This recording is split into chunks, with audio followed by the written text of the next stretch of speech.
दुनिया और दुनिया की हर शय फना होने वाली है। अगर बंदा मोमन नेक आमाल करता है तो रब ताला उन नेक आमाल की वजह से दुनिया में अपना फजल और रहमत तो अता फरमाता ही है, लेकिन आखिरत में जहाँ रब ताला उस बंदे को अजर सवाब अता फरमाता है, वहाँ आला दराजात भी अता फरमाता है। अल्लाह की राह में खर्च करना भी एक नेक अमल है, और जो शख्स दुनिया में अल्लाह तबारक व तआला की राह में खर्च करता है, इन्फाक फी सबीलिल्लाह करता है, तो रब ताला उसको दुनिया में भी अजर व सवाब अता फरमाता है और आखिरत में भी अता फरमाता है।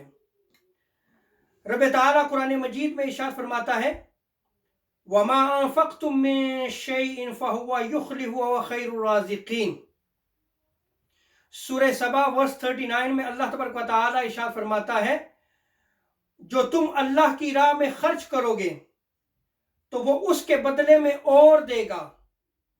जो तुमने अल्लाह तबारक व तआला की बारगाह में खर्च किया है, अल्लाह की राह में खर्च किया है, रब ताला तुम्हें और ज़ायद जो है वो अता फरमाएगा। और इंसान का इसराफ और बुखल के बगैर अपने घर वालों पर खर्च करना भी अल्लाह की राह पर खर्च करना है। इसी तरह मखलूक खुदा पर खर्च करना भी अल्लाह की राह में खर्च करना है। जब मखलूक खुदा भूख, अफलास और गुर्बत में मुब्तला हो तो उस वक्त हस्बे इस्तिताअत, हस्बे कुव्वत अगर बंदा मोमन मखलूक पर खर्च करता है तो ये भी अल्लाह तबारक व तआला की राह में खर्च करना है। सैयदना अबू हुरैरा रज़ियल्लाहु तआला अन्हु रिवायत को नकल फरमाते हैं, हजूर सैयद आलम सल्लल्लाहु तआला अलैहि वसल्लम ने इरशाद फरमाया, अल्लाह तबारक व तआला इरशाद फरमाता है, ए इब्ने आदम, मखलूक खुदा पर खर्च करो, मैं तुझ पर खर्च करूंगा। इस रिवायत को बुखारी और मुस्लिम में नकल किया गया है।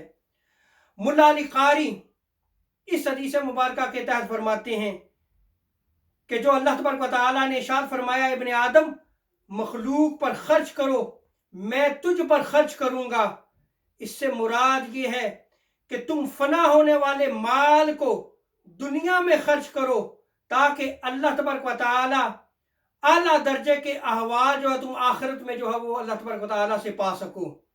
और इसका दूसरा माना मुल्ला अली कारी फरमाते हैं कि तुम लोगों को मेरे अता किए हुए रिज्क में से दो ताकि मैं तुझे दुनिया और आखिरत में अता करूं। और सैयदना अबू हुरैरा रज़ियल्लाहु तआला अन्हु की दूसरी रिवायत में आता है, रसूल करीम सल्लल्लाहु तआला अलैहि वसल्लम ने इरशाद फरमाया, तुम मेरी राह में खर्च करो, मैं तुझे माल अता करूंगा।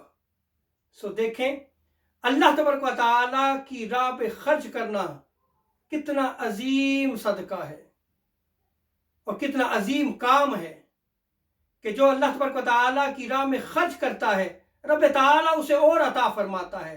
वो माल खर्च करता है, रब ताला उसे और माल अता फरमाता है। और इमाम जलालुद्दीन सयूती रहमतुल्लाह ताला अलैह ने इमाम हकीम तिरमिजी के हवाले से अद्दुर्रुल मंसूर में रिवायत को नकल किया है।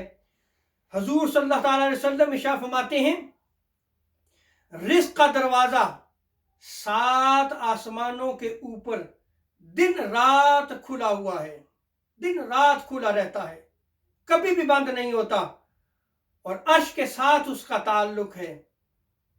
हजूर सल्लल्लाहु अलैहि वसल्लम इरशाद फरमाते हैं कि अल्लाह ताला इस दरवाजे से हर इंसान पर रिज़्क उसकी नीयत के मुताबिक नाज़िल फरमाता है। हजूर सल्लल्लाहु अलैहि वसल्लम इरशाद फरमाते हैं कि अल्लाह ताला हर इंसान पर रिज़्क इंसान के अतिया, सदका और नफका यानी अल्लाह की राह में खर्च करने के हिसाब से नाज़िल फरमाता है। और जो आदमी अल्लाह की राह में खर्च करने में इजाफा करता है, अल्लाह तबारक व तआला उसके लिए इजाफा फरमा देता है। और जो आदमी अतिया, सदका और नफका में कमी करता है, अल्लाह तबारक व तआला उसके लिए कमी कर देता है। और जो रोक लेता है, अल्लाह तबारक व तआला उस पर रिज़्क को रोक लेता है। سو بندہ مومن کو چاہیے کہ وہ مخلوق خدا پر خرچ کرے۔ رب تعالی ہمیں عمل کی توفیق عطا فرمائے۔